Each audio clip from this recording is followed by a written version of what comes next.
Assalamualaikum warahmatullahi wabarakatuh. Pemirsa yang budiman, alhamdulillah rabbil alamin. Sebentar lagi akan datang hari raya Idul Fitri dan kita ingin menyambutnya dengan penuh sukacita. Dan salah satu bentuk daripada rasa gembira kita, rasa sukacita kita dengan datangnya Idul Fitri adalah dengan memakai pakaian yang terbaik, pakaian yang indah, yang tentunya dipakai ketika hari raya Idul Fitri. Dan salah satu bentuk kegembiraan itu adalah kita ingin menggunakan produk yang terbaik. Saya ingin memperkenalkan salah satu pakaian yang terbaik yang bisa kita pakai dan kita gunakan di hari raya Idul Fitri, yaitu salah satunya adalah produk dari Habatex yang insya Allah sangat layak dan sangat pantas untuk dipakai di hari raya Idul Fitri. Dan ini tentunya pakaian ini dengan harga yang sangat murah dan insya Allah meriah dan berkah insya Allah. Karena itu jangan pernah ragu dan jangan pernah sangsi untuk membeli produk dari Habatex ini. Insya Allah berkah, berkah dan berkah. Dan ini memang kualitasnya Masya Allah luar biasa. Nah inilah yang diantara contoh baju gamis yang bisa kita pakai di hari raya Idul Fitri untuk sholat Idul Fitri di lapangan atau di masjid. Insya Allah dengan pakaian yang terbaik berarti kita ikut serta gembira dengan datangnya hari raya Idul Fitri, dan insya Allah apapun yang kita pakai dan itu untuk ibadah akan bernilai ibadah di sisi Allah Subhanahu wa taala. Amin ya rabbal alamin. Assalamualaikum warahmatullahi wabarakatuh. Assalamualaikum warahmatullahi wabarakatuh. Ketemu dengan saya Cemila. Saya bersama teman saya Dan saya Komika Bintang dalam acara Siar Ramadan. Marhaban ya Ramadan. Aduh Mas Eko, gimana kabarnya? Alhamdulillah baik. Alhamdulillah saya juga baik. Bagaimana gimana? Iya baik-baik. Oh kita kedatangan narasumber ya. Itu ada Ustadz Aji Abdul Khair MA gitu loh. Aku boleh sapa ya Mbak Mila ya? Nggak boleh? Nggak boleh ya? Nggak boleh. Alhamdulillah Mas Eko sehat ya. Mbak Mila sehat juga? Alhamdulillah sehat juga. Ini Ustaz, apa namanya? Kali ini kita akan membahas tentang sholat karena kita sebagai seorang umat Muslim, yang pertama adalah ibadah sholat yang utama gitu. Mungkin akan penyampaian apa yang akan disampaikan kepada pemirsa di rumah khususnya untuk pribadi kita yang ada di sini, Ustaz. Ya, baik Mas Eko, Mbak Mila, serta pemirsa dimanapun Anda berada. Sholat itu adalah satu ibadah yang paling utama. Kenapa? Karena pertama, perintah sholat itu berbeda dengan perintah yang lainnya. Perintah puasa misalnya cukup sekedar turun ayat, ya ayyuhalladzina amanu kutiba alaikumusiyam kama kutiba alal ladzina min qablikum la'allakum tattaqun. Perintah haji juga cukup turun ayat, wa atimul hajja wal umrata lillah, sempurnakan haji dan umrah hanya karena Allah. Atau walillahi 'alan nas hajjul bait man istata'a ilaihi sabila.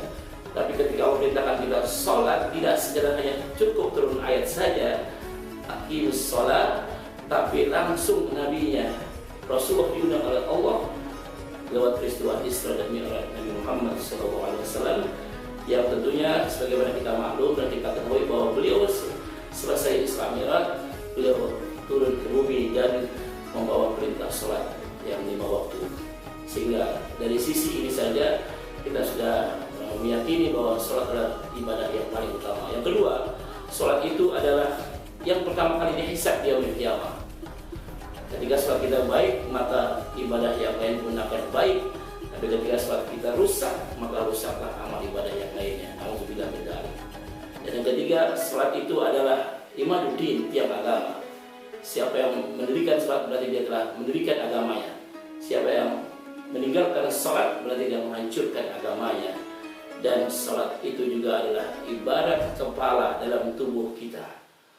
Ya, kalau manusia nggak punya tangan masih bisa hidup kan? Masih. Nggak punya kaki masih bisa hidup. Masih bisa. Tapi manusia kalau nggak punya kepala, Nggak bisa ya? oh tidak bisa, akan menjadi zombie ya, atau menakutkan. Itulah perumpamaan sholat dalam ibadah yang lainnya. Jadi seperti kepala dalam tubuh kita. Dan tentunya sholat itu merupakan miftahul khair, kunci seluruh kebaikan. Di samping dia ibadah yang paling utama, miftah itu kunci seluruh kebaikan. Jadi apapun kebaikan-kebaikan itu bersumber dari sholat. Dan nanti akan ada nilai-nilai dasar yang diajarkan oleh sholat. Dan tentunya Allah sendiri mengatakan dalam surat Al-Mu'minun ayat 1 dan 2, Bismillahirrahmanirrahim, qad aflahal mu'minun alladzina hum fi sholatihim khashi'un. Sungguh berbahagialah, sungguh akan meraih kemenangan, sungguh akan meraih kesuksesan. Siapa? Al-mu'minun, orang-orang yang beriman. Yang bagaimana? Alladzina hum fi sholatihim khashi'un, orang-orang yang khusyuk dalam sholatnya. Demikian Mas Eko ya. Begini Ustaz, saya mau tanya. Jadi kan Ustaz menerangkan bahwasanya sholat itu adalah yang agama yang pertama, terus dasar-dasarnya sholat. Dan biasanya kita kan sholat itu diimbangi dengan kekhusyukan ya. Jadi bagaimana mencapai sholat yang khusyuk? Gitu. Karena kan biasanya kita dikejar waktu dan sebagainya, kita sholatnya nggak khusyuk kayak gitu. Apakah akan mempengaruhi dari khusyuknya sholat dan yang lainnya kayak gitu? Karena yang saya tanyakan dari pemirsa juga menanyakan bagaimana cara mencapai sholat yang khusyuk, Ustaz. Baik, Mas Eko dan Kamila serta pemirsa dimanapun berada, memang untuk meraih kekhusyuan sholat itu adalah suatu hal yang tidak mudah. Ya, kadang-kadang ketika sholat Allahu Akbar tiba-tiba ingat salah sini, ya kan? Ingat nanti masak apa hari ini nanti buka puasa pakai apa, ya kan? Betul. Pikirannya kemana-mana, habis ini mau kemana? Masih mending Iya. itu Ustaz, kalau ingat kekasih gimana? Apalagi kalau hari ini bagaimana apa acaranya dan sebagainya, itu pasti kan. Iya. Kadang-kadang yang lupa di luar sholat, dalam sholat ingat ya. Iya, Kunci taruh di mana? Oh, di atas ini. Dia ingat ketika sholat. Kuncinya memang di sholat ya. Sampai ini lagi Gimana? lupa, aduh udah berapa rakaat tadi ya?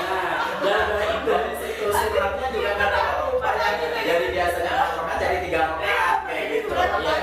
dia gitu? Dan memang manusiawi, manusia itu kan memang kadang-kadang mahal fatwa nisyan.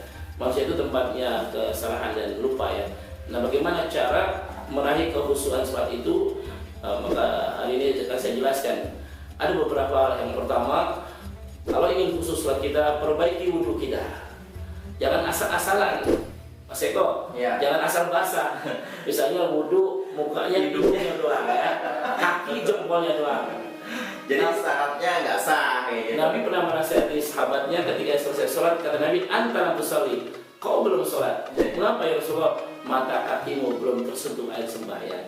Jadi ingat, sholat itu dengan wudhu yang benar. Wudhu adalah yang benar, adalah salah satu syarat sempurnanya sholat kita. Ya, dan wudhu itu sebagai penggugur dosa-dosa kita, Masya Allah. Dan yang kedua setelah wudhu yang benar adalah gerakan yang tumakninah dan bacaan yang taktil.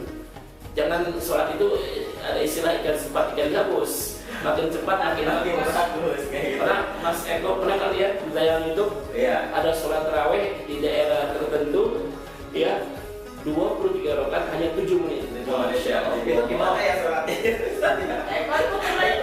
Saya juga sama Ustaz karena pernah kita mengalami, bukan hanya dari pemirsa yang mungkin ada, tapi saya juga pernah istilahnya dalam kondisi waktu yang kita kejar waktu dan sebagainya, sholat juga Allahu Akbar. Jadi bacanya Iya, ini yang salah. Harus diperbaiki. Karena tumakninah itu atau berhenti sebentar adalah rukun sholat. Ya, jangan sampai kita sujud kayak orang apa ya, kayak burung atau ayam matuk beras. Cepat, Masya Allah. Rubi firi warami juga rubi firi warami wajib dan sebagainya. Subhanallah, jadi sub misalnya. Bahkan nggak sempat mau baca itu ya udah Allahu Akbar kayak gitu. Iya, atau balapan. Kayak tarawih misalnya. Benar. Imam makmum balapan. Ini nggak benar, Mas. Jadi perbaiki gerakannya yang tumanina, bacaan yang takdir. Ya. Jadi misalnya Fatihahnya, terutama rukunnya Fatihah bacaan yang benar, Fatihahnya ya.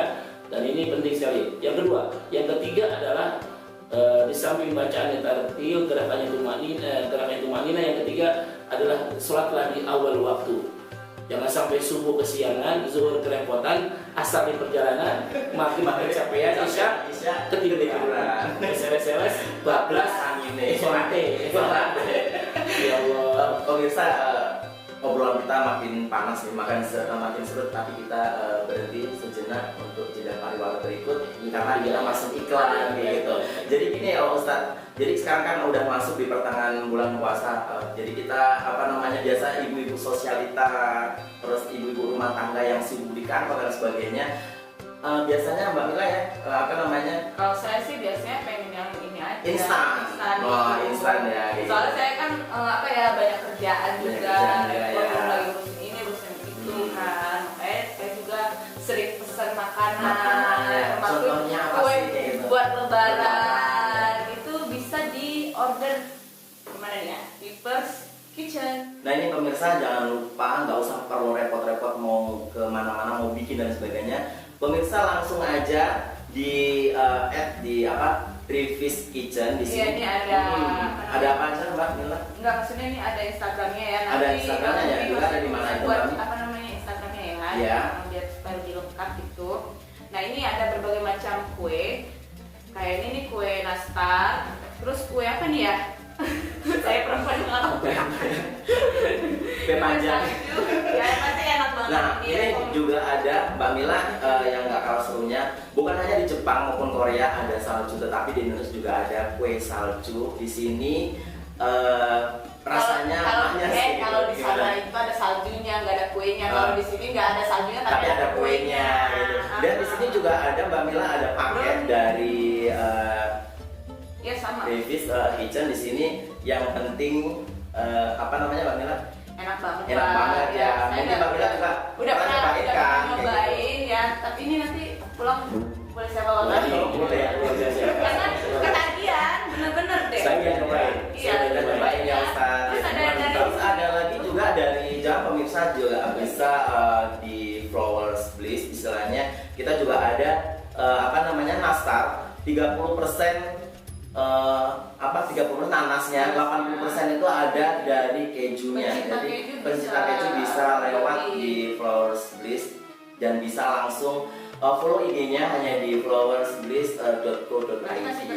Nanti pasti akan kasih keterangan di bawah ini. Kayak gitu.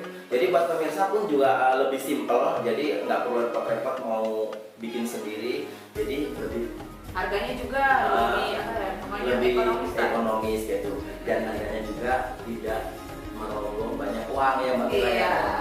Terus di samping itu Ustaz, kan sekarang juga ibu-ibu, para anak-anak, bukan hanya ibu-ibu aja rumah tangga, tetapi kan sekarang itu adik-adik ya yang remaja dan sebagainya, pertengahan bulan itu udah pasti kita kapan ya gajian, terus dari orang tua kapan ngasih uang ya buat Dapat apa, THR gitu ya. kapan kayak gitu. Jadi juga pasti persiapan untuk belanja Ustaz siapa gitu. untuk lebaran, selain Mungkin mempersiapkan kue, mempersiapkan ya. baju lebaran, alhamdulillah. Ini ada hubungannya dengan Mas. Boleh Ustaz Tadi dijelaskan ada dalilnya Mas. Iya. Nah, tadi berhubungan dengan yang tadi saya jelaskan baru ada 3 kan, baru Iya. dari persiapan pertama persiapan wudhu yang benar Iya. untuk mencapai kekhusyuan sholat. Yang kedua adalah gerakan yang tumaninah, bacaan yang tartil. Yang ketiga adalah sholatlah di awal waktu. Dan yang berikutnya adalah warka'u ma'ar-raki'in, sholatlah berjamaah, atau tempat yang terbaik bagi seorang laki-laki adalah di masjid atau di musola. Artinya berjamaah, jangan rukuk sendirian, ya, usahakan berjamaah.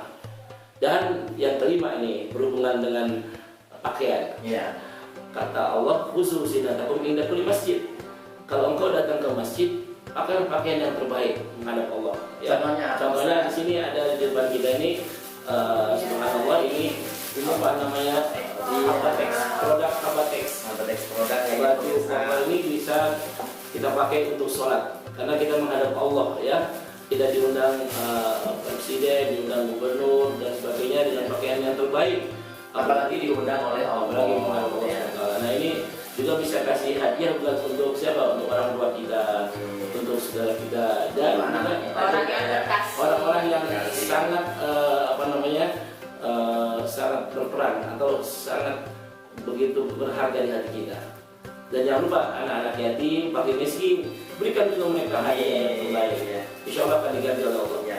Dan di produk Habatex ini tidak hanya dari produk gamis, tetapi juga ada yang namanya produknya dari Habatex, ada 2 macam. Yang pertama gamis dan ada apa sebenarnya? Yang kayak apa tuh ya katanya ya? Kayak model Pakistan. Itu gimana model Pakistan? Model Pakistan itu adalah model setengah lutut. Jadi di bawah lutut kita kayak gitu. Ya, di bawah pakai bawahan lagi kan. Iya, bawahan lagi. Kalau nggak pakai bawahan nggak bisa. Kelihatan auratnya ya.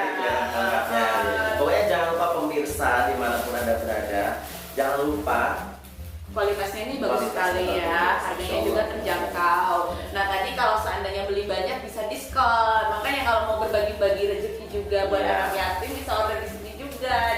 Yang tadinya harganya murah jadi makin murah lagi gitu. Dan di sini harganya bukan dihitung per biji tetapi dihitung per grosir. Jadi walaupun per biji dihitung harga grosir, Mbak Mila. Wah, Insya Allah berkah ya. Amin. Apalagi di musim Pandemi seperti ini ya.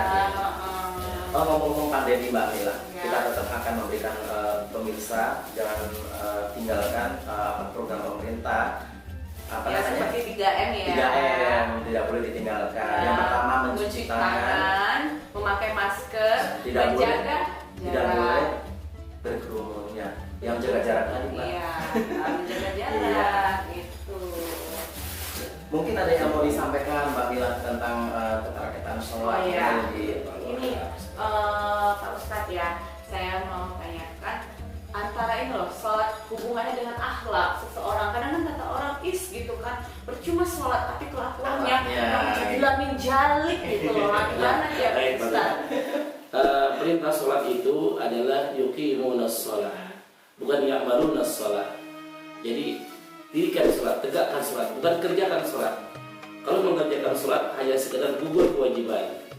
Selesai sholat, selesai. Sesudah itu STMJ misalnya. Apa itu? Sholat ketun, maksiat jalan terus. ya. Karena itu sholat yang baik adalah sholat yang benar-benar yuqimunas sholat, menegakkan sholat. Artinya ajaran sholat diterapkan dalam kehidupan sehari-hari. Ini betapa luar biasa. Ada nilai-nilai dasar yang diajarkan oleh sholat. Pertama misalnya nilai kejujuran. Ketika kita sholat, kita tidak berani mengurangi rakaat satupun, walaupun tidak ada orang yang melihat. Ya Mas ya, kecuali jamaah dan puasa orang itu beda lagi. Kita nggak berani mengurangi misalnya maghrib jadi 1 rakaat. Kenapa? Dilatih kejujuran. Dan kita nggak berani sholat tanpa wudu, betul kan? Dilatih kejujuran. Yang kedua, disiplin lewat waktu sholat. Itu waktu sholat mengajarkan kita jadi orang-orang yang disiplin. Kemudian setelah jujur, disiplin, tanggung jawab. Dalam sholat kita baca iyyaka na'budu wa iyyaka nasta'in. Jadi tanggung jawab kita pada Allah adalah na'budu, beribadah. Kewajiban kita adalah beribadah, menyembah Allah, dan hak kita adalah nasta'in, yaitu mendapatkan pertolongan Allah Subhanahu wa taala. Ya, sekali kemudian yang berikutnya adalah setelah jujur, disiplin, tanggung jawab, ada visioner. Kita baca surat Fatihah kan, Malik Yaumiddin, yang menguasai hari pembalasan. Jadi bukan hanya berpikir jangka pendek, tapi berpikir jangka panjang. Orang beriman itu tidak hanya memikirkan jangka pendek dunia yang singkat ini, tapi berpikir tentang bagaimana masa depan, bagaimana nanti di akhirat. Ingat, ada Malik Yaumiddin, ada yang menguasai hari pembalasan. Kemudian surat mengajarkan kita kerjasama. Disuruh oleh Allah kita ruku bersama orang yang ruku kan. Artinya surat berjamaah itu lebih afdal. Jangan sendiri-sendiri. Ini mengajarkan kita jadi orang yang saling menolong, bekerja sama. Ta'awun 'alal birri wat taqwa, saling menolong dan berbuat kebaikan dan takwa. Ya, ta'awun namanya. Jadi kita diajarkan jangan jadi orang yang egois. Jadi orang yang selalu mementingkan orang lain. Dan ini penting, hati kerjasama lewat sholat berjamaah. Jadi jangan Superman tapi super team. Ya, bukan Superman hanya dia sendiri yang hebat. Super team ada tim yang super, bukan seorang yang hebat, tapi tim yang super. Begitu pula dalam beberapa hal ya kan. Kemudian surat yang mengajarkan sifat keadilan, ya kan. Siapapun yang datang duluan di depan. Bahkan presiden di Turki ketika sholat Jumat dia datang belakangan, dia sholat di belakang. Masya Allah, luar biasa. Jadi gak mentang-mentang dia presiden Turki kemudian wah saya harus di depan. Karena memang al-awwal bil awal, yang pertama di depan dia yang sholat di depan. Bahkan imamnya pun siapapun dia, bahkan seorang jenderal pun kalau imamnya misalnya kopral tapi bagus bacaannya, dia berhak mengimami jenderal sekalipun. Nah ini Ustadz, saya potong sebentar. Tadi kan Ustadz bilang yang lebih awal keadilan tadi, yang lebih awal harus di depan dan yang di belakang kita wajib di belakang. Tetapi pada waktu sholat biasanya orang yang di belakang itu tiba-tiba langsung lari-lari ke depan, itu gimana? Ya, baik, untuk posisi berjamaah itu sebaiknya di belakang imam itu adalah orang-orang yang bagus bacaannya. Jadi ketika imamnya batal dia akan menggantikan. Kemudian baru anak-anak, baru yang paling belakang adalah ibu-ibu atau kaum wanita. Itu posisi yang terbaik dalam berjamaah ya. Kemudian sholat juga mengajarkan kita sifat yaitu peduli. Kenapa? Ketika kita sholat selesai Assalamualaikum warahmatullahi wabarakatuh, Assalamualaikum warahmatullahi wabarakatuh. Setelah kau sholat, kau harus peduli pada orang-orang di sekitarmu. Ya, jangan jadi orang-orang yang egois. Pedulilah pada orang-orang yang ada di sekitar. Khairun nasi anfa'uhum linnas. Sebaik-baik manusia adalah orang yang paling bermanfaat untuk orang lain. Insya Allah, mudah-mudahan kita bisa bermanfaat sesuai dengan apa yang kita miliki. Yang punya harta dengan hartanya, yang punya ilmu dengan ilmunya, yang punya jabatan dengan jabatannya, yang punya tenaga dengan tenaganya. Atau kalau kita nggak bisa berbuat apa-apa, minimal dengan senyuman. Senyuman itu adalah sedekah yang paling mudah, betul mas? Jadi kalau kita mau sedekah nggak punya uang, nyengir yang banyak. Tapi jangan kalau nyengir dikira orang nyengir sendiri ya. Nanti dikira orang gimana bang? Biar ada pohon Itu senyum. nanti kalau saya nyengir ada orang yang jatuh hati loh. Gitu ya. Tapi kalau saya yang nyengir gimana? Senyumnya mah. Iya, sendiri ya. Domestik sudah. Pohon senyum. Senyum kayak gitu. Mbak Mira mungkin mau